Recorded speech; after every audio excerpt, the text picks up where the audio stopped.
live from the North Sea on 963 kilohertz. This is Caroline 319. It's 6 o'clock.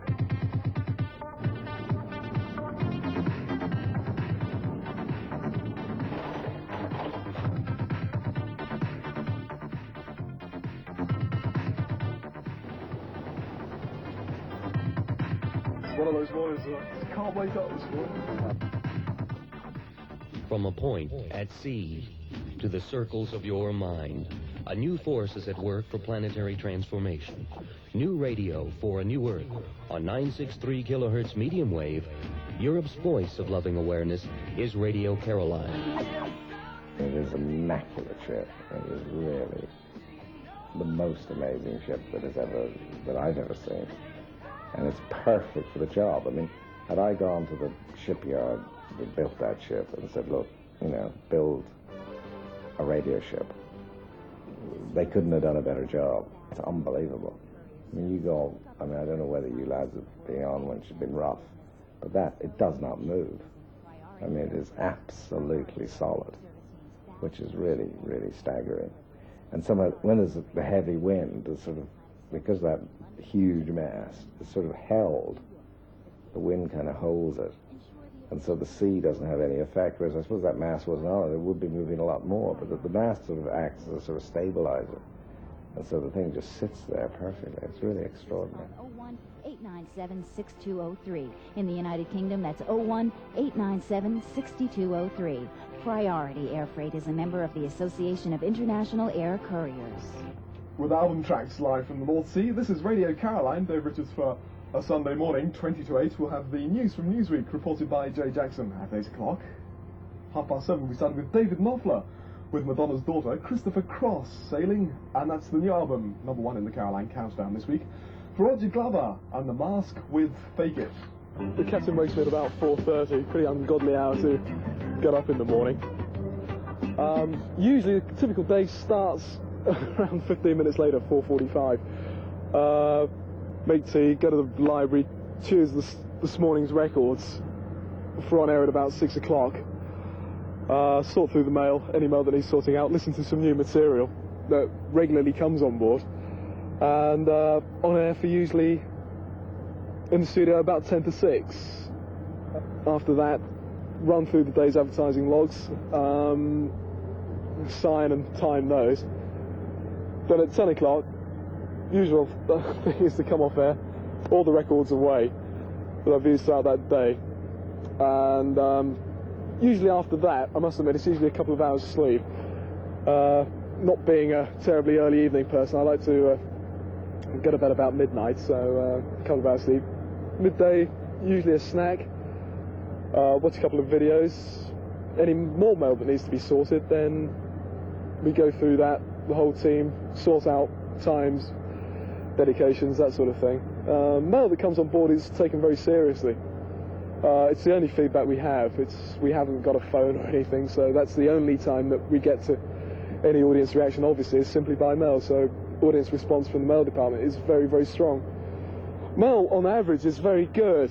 Some mail you just can't go into too deeply because it is very personal. Some of the mail that does come out, they go into encyclopedic ways and means about the families, entirely what they do, which is very good because a normal station doesn't usually get that sort of very personal response, and usually that's how we try to come across, and I think we get the sort of feedback that we generally deserve on that front.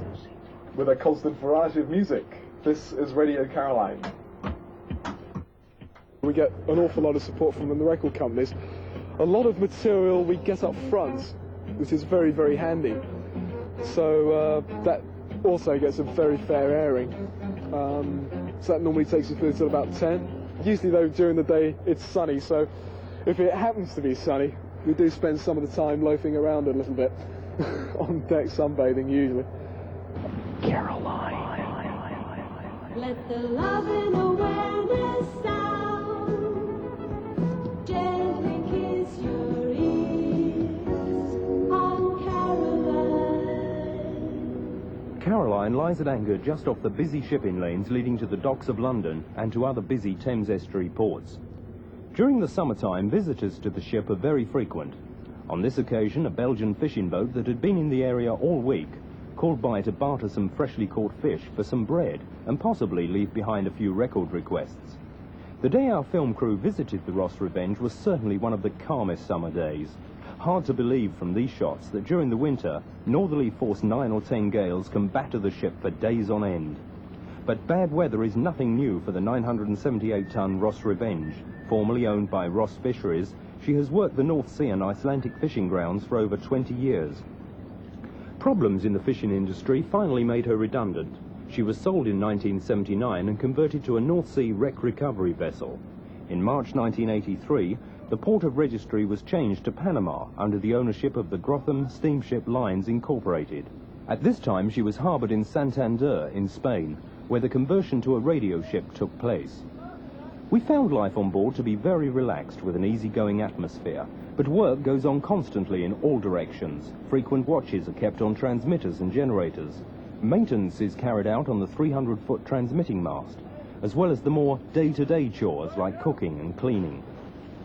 Caroline claims an audience of between 5 and 8 million listeners in the UK and on the continent. One of Caroline's successes can probably be attributed to the lack of needle time which restricts the land-based BBC and ILR stations, and to its friendly approach and constant variety of music. Promoting itself as Europe's first and only album station, Caroline's signal can be heard over much of Europe. With a constant variety of music, this is Caroline on 319. That's 10cc's Wall Street Shuffle there, and before that we had Orchestral Manoeuvres in the Dark, Talking Loud and Clear, Tom Robinson Band's Too Good to Be True, and starting off with Roxy Music's Love is the Drug. Okay then, live from the North Sea on 963 kilohertz, this is Caroline 319. It's now 11 o'clock. The atmosphere on board is one of the most important things, and that's as good now as it ever was. We're getting so much more mail from the continent now than we used to in the past. We used to get a lot before, don't get me wrong, but now on this new ship, Caroline is purely a European Caroline, whereas before we used to have the Dutch service during the daytime, which is predominantly for the continentals, and the English Caroline at night. So most of our mail, not all of it, but a lot came from the British Isles. But now it's one European station. We get a fantastic response from the continent and from Britain as well, about 50-50 or so, but it's far more European now than it used to be. Caroline is now playing live in Amsterdam. And basically, everything has its own individual volume control.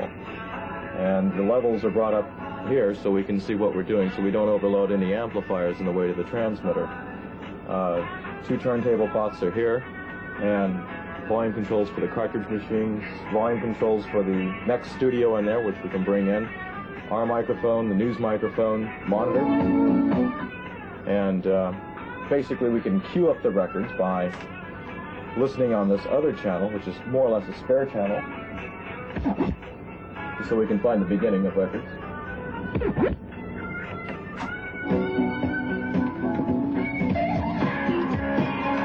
As you see also, we have remote controls here that we can start the turntables with remotely.